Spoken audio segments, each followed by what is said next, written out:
Então, novamente, Efésios 5, dos versículos 25 a 29, diz o seguinte: Maridos, amai vossa mulher, como também Cristo amou a igreja, e a si mesmo se entregou por ela, para que a santificasse, tendo-a purificado por meio da lavagem de água pela palavra, para a apresentar a si mesmo igreja gloriosa, sem mácula, nem ruga, nem coisa semelhante, porém santa e sem defeito.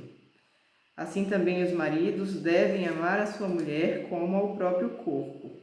Quem ama a esposa, a si mesmo se ama, porque ninguém jamais odiou a própria carne, antes a alimenta e dela cuida, como também Cristo o faz com a igreja. Amém.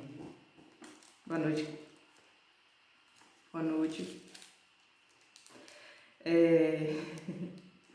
Chegaram em seguida.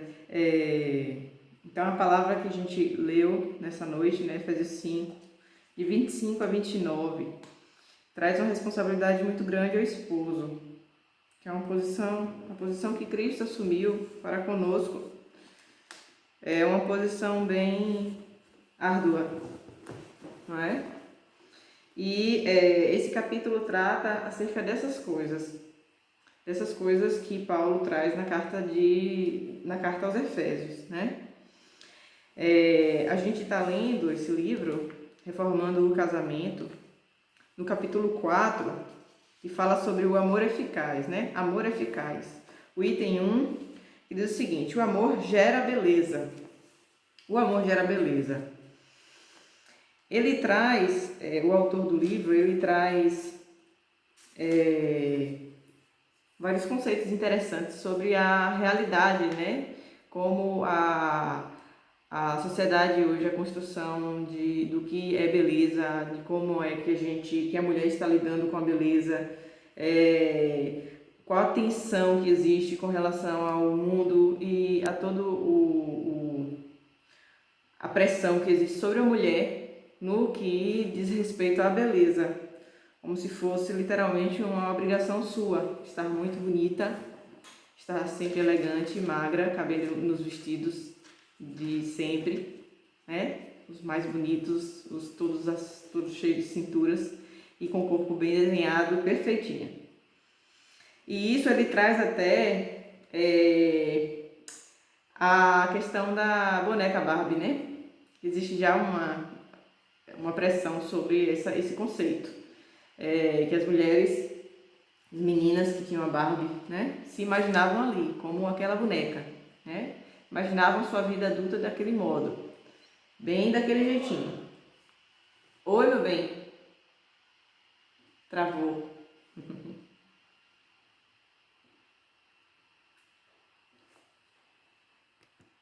Então existe esse padrão de beleza, essa pressão social sobre a mulher, como se ela fosse completamente responsável pela sua própria beleza.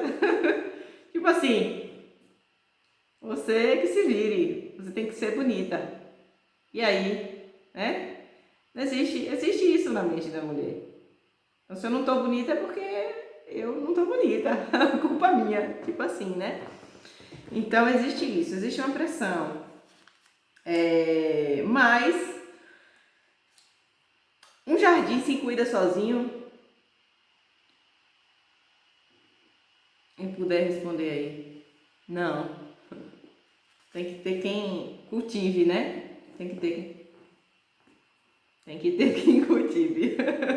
Tá vendo aí como é pesado sobre vocês? Pois é. Então a beleza das esposas reflete o cuidado dos seus esposos.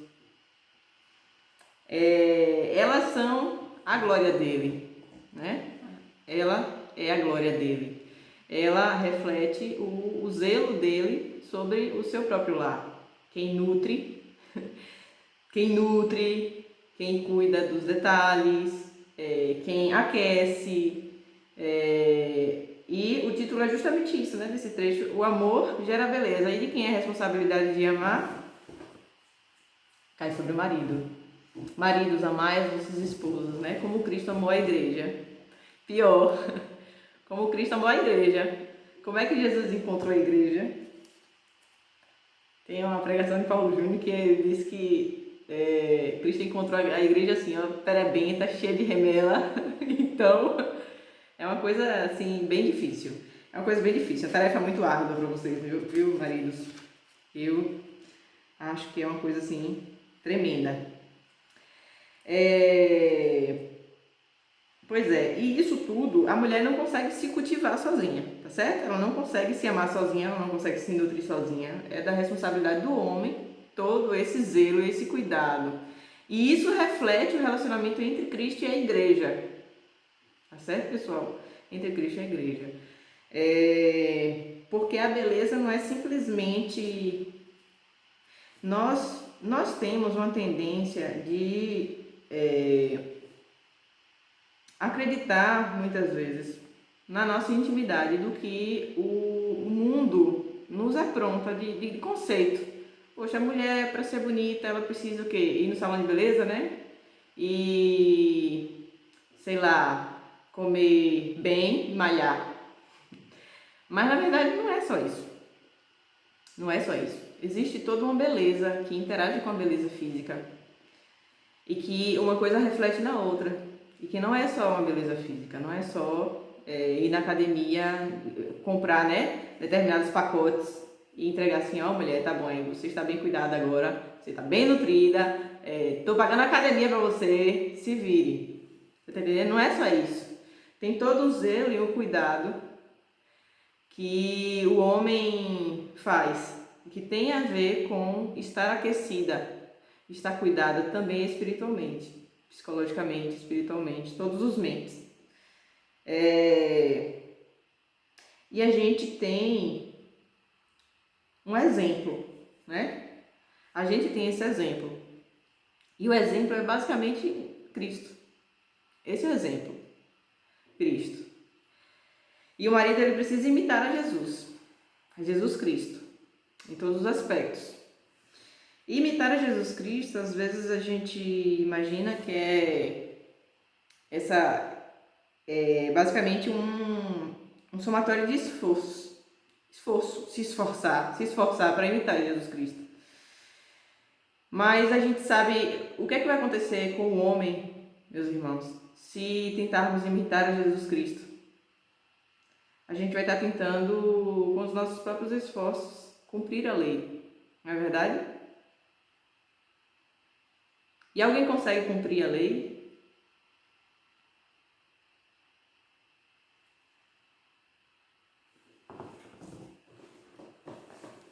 Viver igualzinho a Jesus Cristo? Porque ele é o cumprimento perfeito da lei. Nós não conseguimos. Ele é a lei. Ele é a lei vivida. Jesus Cristo é a lei vivida. E isso é impossível a nós. Vivermos a lei vivida em nossas vidas. Mas o Senhor, ele nos promete um negócio chamado conformação. Ele nos dá a esperança de sermos conformados a Ele. Homens e mulheres. Nós, homens e mulheres, cada um de nós, no homem interior, nós recebemos essa promessa de Cristo, de sermos conformados a Ele. Sermos conformados. E tudo isso começa com a fé, e é um pacote completo. É um pacote rumo à conformação completa. Quando a gente estuda essas coisas, como é que se dá tudo isso na vida do cristão, a gente está estudando como é o processo na vida de quem tem fé em Cristo. Está entendendo? A gente está estudando como é esse processo, como se dá a construção do relacionamento entre homem e mulher. Vocês já perceberam que tem gente que tira de letra isso aqui, esse livro, que você vê assim a vida do casal, já mais velho, e que tira de letra tudo isso aqui, nunca leu esse livro? Vocês já perceberam isso? Muitas vezes a gente se debate em algumas questões e eles já estão, ó, muito avançados. Amando a esposa sacrificialmente, a esposa linda, maravilhosa, muito alegre, sempre aquecida. Então o que a gente está estudando aqui, a gente está estudando coisa que a gente já vive aí, ó, há muito tempo. É só uma descrição do que é que vai acontecer com a gente. O que a gente está estudando, quando a gente se depara com o nosso Senhor Jesus Cristo, a vida dele, a gente está estudando para onde a gente vai. Você está entendendo? A gente tá, quando a gente estuda a vida de Cristo, a gente está estudando a pessoa que nós seremos conformadas. Nós seremos conformados. E estudar e conhecer a Ele nos detalhes, isso é um deleite para a alma daquele que tem fé. Entende? Então, isso parece um pouco passivo, e na verdade é um pouco passivo, porque as coisas são por meio da graça, e nossa certeza reside nisso, porque quando a gente se depara numa situação de grande dificuldade, que a gente não sabe o que fazer, e que a gente não tem, a gente se desespera, porque chega à conclusão de que nós não temos competência para resolver, a gente percebe como é a graça. A gente entende como é que Deus sustenta a nossa alma. E que não é por meio de nossas forças. Não é por meio de nossas forças. É por meio da força que vem de Deus. E ao contrário do que as pessoas dizem, que esse discurso parece um pouco passivo e sem esforço, na verdade, quando a gente entende essa graça, a gente percebe como o Senhor gera em nós esforço. E soa. E você insiste, e persevera, e dói, e continua a caminhada. Caminhada de conformação. E uma conformação dolorosa. Mas a gente persevera, porque Ele sustenta. E Ele vai sustentando. E graças a Deus, porque Ele sustenta. Se dependesse de nós, nós não conseguiríamos sustentar. Cristo é nosso exemplo. Cristo que já morreu por nós. Cristo que vai lavar a igreja, purificar para deixá-la sem ruga alguma. Cristo que dá a competência para os esposos amarem sacrificialmente suas esposas, de uma maneira que eles nem imaginavam amar há alguns anos atrás. Eles nem sonhavam o que era isso. Do mesmo modo as mulheres. Então é uma caminhada em passos num terreno que a gente nem imaginava há um tempo atrás, mas continua e prossegue. O Jesus Cristo, que é exemplo, que ama sacrificialmente a igreja, não é um Jesus Cristo do moderno, não é um Jesus Cristo ídolo moderno. O Jesus Cristo ídolo moderno, como é que ele é? É um Jesus Cristo que diz, olha, Jesus te ama, certo? É um Jesus Cristo que é anunciado dessa forma. Jesus te ama porque você tem valor. Não é assim muitas vezes anunciado? Jesus te ama porque você tem um valor. Você tem valor para Jesus. Queridos, qual é o valor que nosso Senhor encontra na humanidade, em cada pessoa individualmente, quando Ele se depara, antes da mensagem da cruz, em cada um, morto em delitos e pecados. Em delitos e pecados. Está lá, morto em delitos e pecados. Qual é o valor que Jesus Cristo atribui a cada indivíduo? A parte da graça, da salvação, a parte.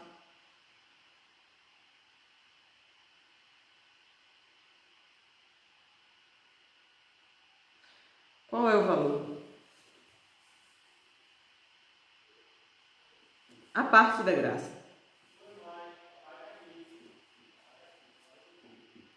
O valor que nosso Senhor Jesus Cristo, o valor do ídolo moderno que atribui às pessoas é um valor de autoestima.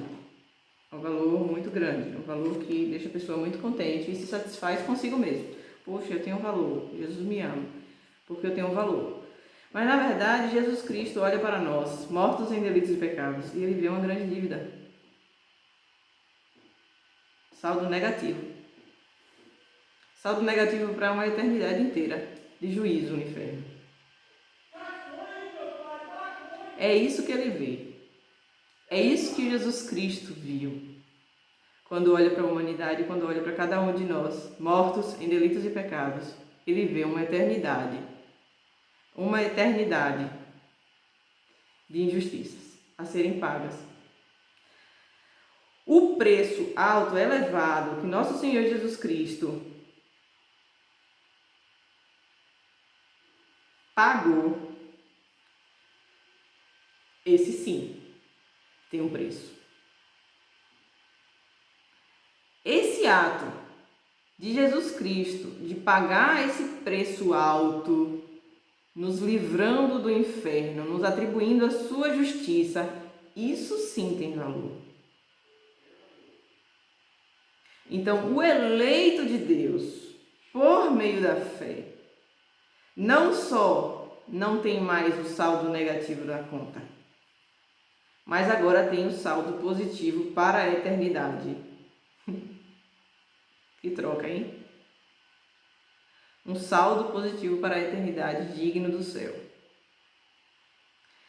É uma virada completa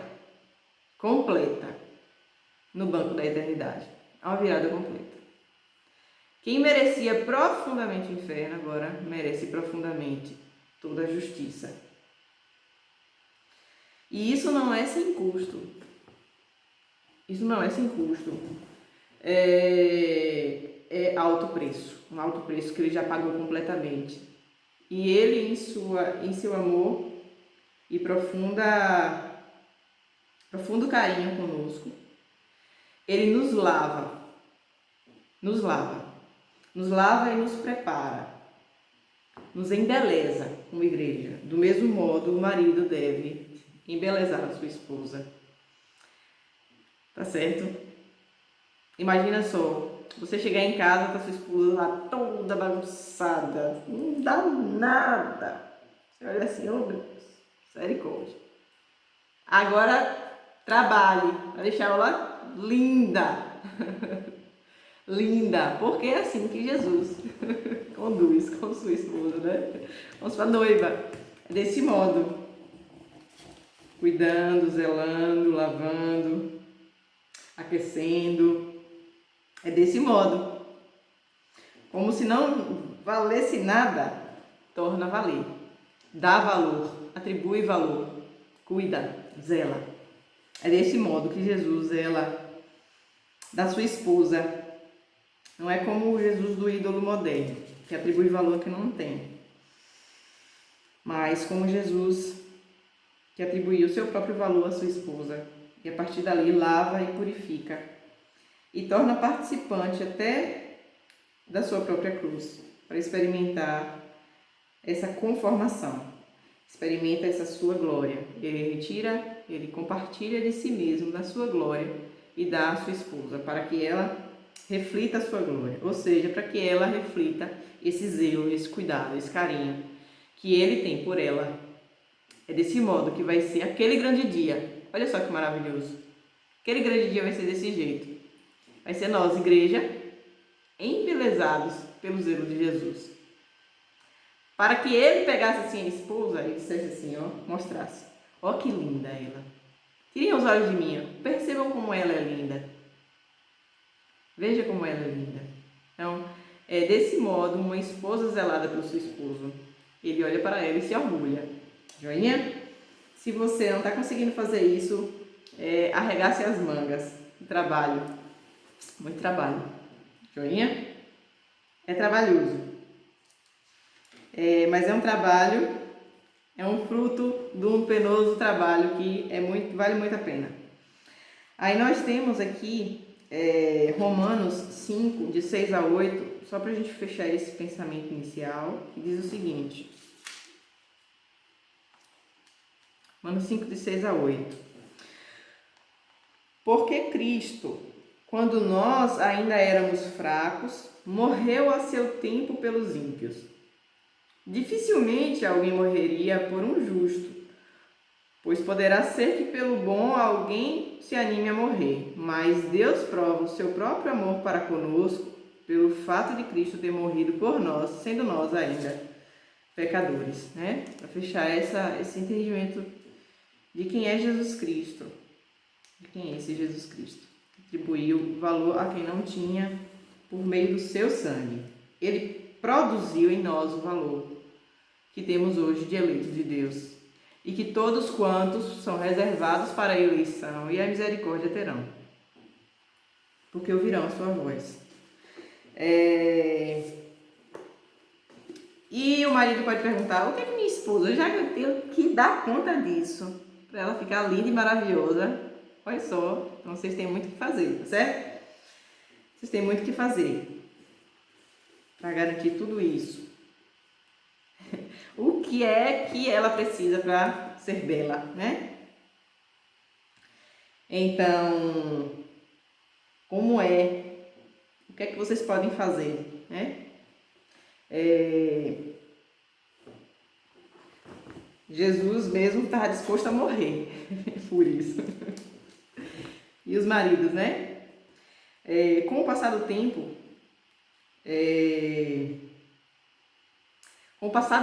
de medidas de amor sacrificial, né?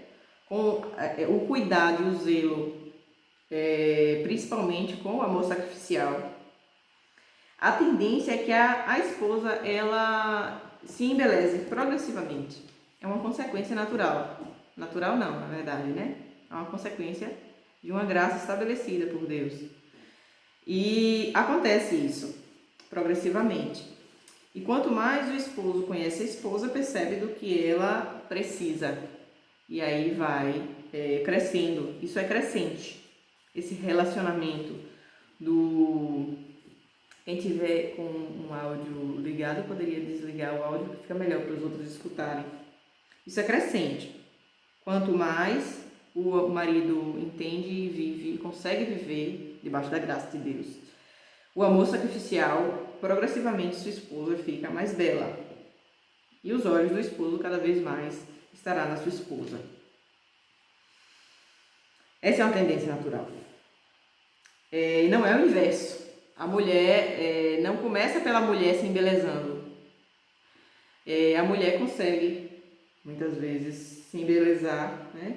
E ter a atenção do esposo, mas o amor precisa ser sacrificial. E se for nascido da beleza da mulher para com ele, o que é que vai acontecer? Vai ser um amor condicionado àquela beleza, certo? E não é desse modo, não começa por aí. Então precisa, a contrapartida inicial ela é do homem. E por que com o passar do tempo nos relacionamentos nós não vemos isso? Uma beleza da mulher crescente, um amor sacrificial crescente também do esposo. Porque os relacionamentos eles estão cada vez menos bíblicos, tá certo? Os relacionamentos estão cada vez menos bíblicos.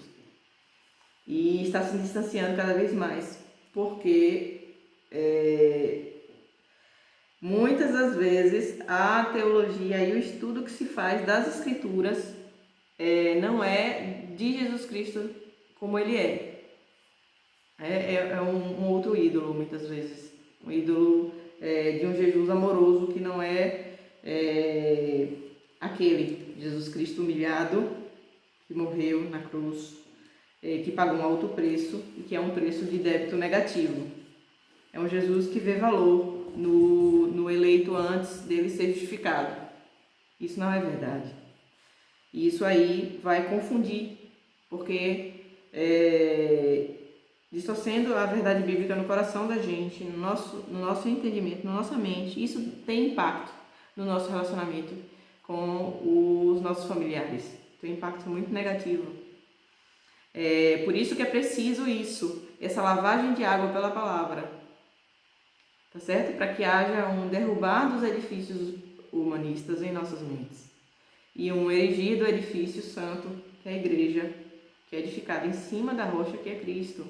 Se tivermos um entendimento diferente do que é Jesus, de quem é Cristo, todo o resto vai estar grandemente afetado.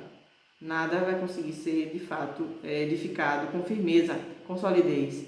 As coisas podem, essa construção enorme pode simplesmente ruir, porque não vai estar sobre uma rocha firme. Vai estar sobre uma outra estrutura, que não é o Jesus Cristo bíblico, Jesus Cristo, Filho do Criador, Jesus Cristo que morreu na cruz e que ressuscitou, que está sentado no lado de Deus Pai Todo-Poderoso. É glorioso, poderoso. Seria outro. Esse é um grande problema. Ok? Então, por quê? Por que nós não vemos muitas vezes? Porque o homem está cada vez menos, amando de forma eficaz. Um amor eficaz é um amor sacrificial, desse Jesus Cristo verdadeiro, que vem dele, que emana dele, tá certo? E lembrando que 1 Coríntios 3, versículo 6, parte B, se não me engano, fala assim: eu plantei, disse Paulo, Apolo regou, mas o crescimento vem de Deus, tá certo? Então, sem a graça do Senhor, não adiantava Paulo plantar, Apolo regar e Deus não dar o crescimento, tá certo? Então há uma evidência nas nossas vidas da graça de Deus pelo esforço, mas o crescer também vem de Deus. De todo modo, Ele nos mantém. E nós precisamos estudar e usar todo o conhecimento bíblico sobre as coisas que nós enfrentamos. E isso repetir o conhecimento bíblico. Muitas vezes você já estudou a mesma coisa há um tempo atrás e não entendeu as mesmas coisas que entende hoje. É um alimentar-se de pão, tá certo? Exatamente, nós devemos usar esses meios. Qual meio? Nesse caso, do cuidado da mulher para com o esposo, do cuidado do esposo para com a mulher, de amá-la sacrificialmente, tá certo? E clamar a Deus para que Ele dê o crescimento, o progredir, da sua esposa em beleza física. Nós vamos tratar quais são os tipos de beleza que a mulher pode apresentar, dentro do relacionamento, que inclusive agrada ao esposo profundamente, tá certo? E fortalece esse vínculo, torna cada vez mais forte, firme, como corda de três, como é mesmo, pessoal? Corda de três, laços, corda de três. Pronto, justamente. Isso, 3 dobras, exatamente. Exato.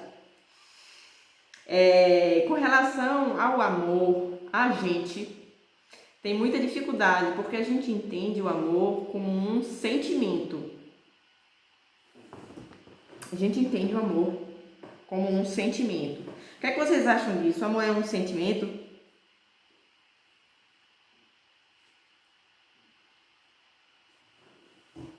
Um sentimento.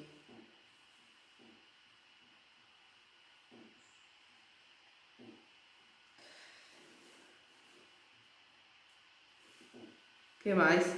Vocês acham que o amor é o quê? Mais o quê?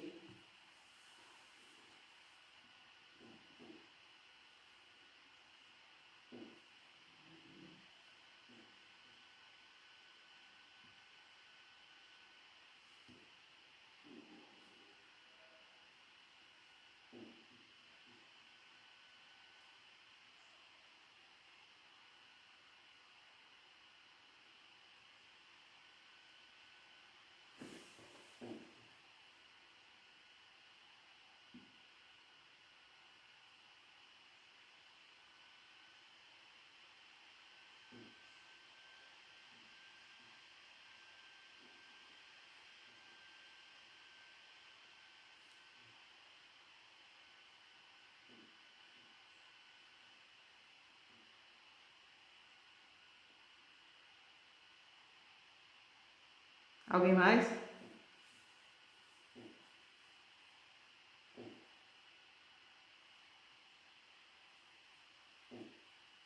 Ok. Eu observei na fala de Rodrigo que ele falou assim, tudo que você faz com amor, não é isso? Tudo que você faz com amor.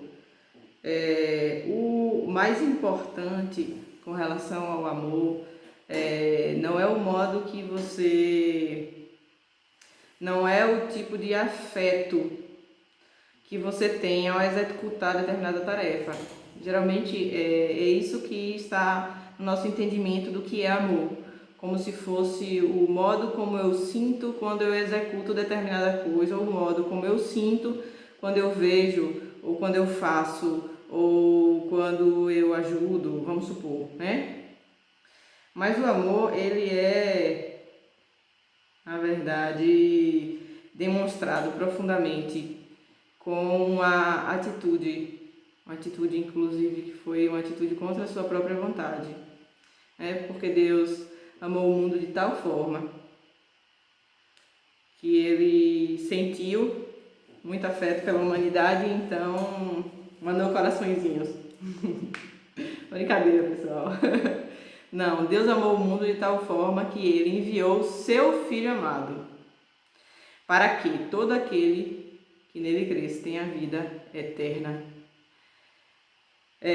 Uma ação sacrificial. O amor, ele é manifestado por ações sacrificiais que muitas vezes são de encontro à nossa própria vontade. Jesus Cristo, ele suou gotas de sangue antes de ir para a cruz.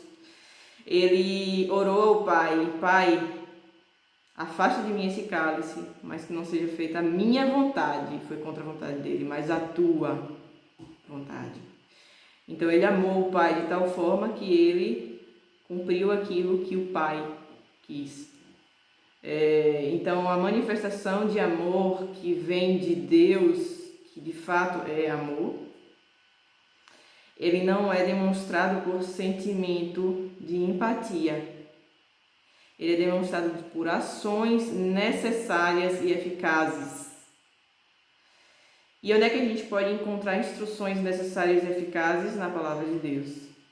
Então, a vida cristã ela é de conformação a Cristo, então ela vai ser preenchida por ações. Tá certo, Rodrigo? Como você mesmo trouxe. Fazer coisas para o zelo de forma eficaz. Então, quando você vê alguém passando fome, o que é eficaz ali para você fazer? Você dá comida. E são atitudes de amor. Isso, são atitudes de amor. São atitudes de cuidado, de zelo, de carinho. Se você percebe que sua esposa tem dificuldade com determinada coisa, o que você vai fazer? Evitar que aquilo aconteça com ela. Não é mesmo? Isso são ações. Ações sacrificiais. São manifestadas no nosso comportamento. Envolve afeto. Envolve, sim. Mas, de fato, o amor, ele é manifestado e ele profundamente foi manifestado por uma ação sacrificial. Uma ação sacrificial. Aí eu vou ler um grifo final aqui do livro, do capítulo, do item 1, que diz o seguinte, no último parágrafo, tá bom? Descendo um pouquinho, terceiro ponto de continuação.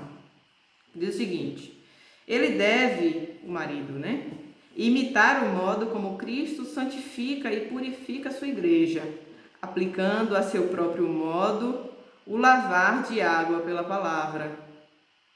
Já vê? Então, muitas vezes a gente vê uma falta de beleza em nossas esposas, né? Os maridos falando assim, nas mulheres, muitas vezes, porque há uma necessidade de lavagem de água pela palavra. O marido precisa fazer isso. Pulando para o próximo ponto de continuação, diz o seguinte, nenhum marido tem a capacidade de fazer isto, ok?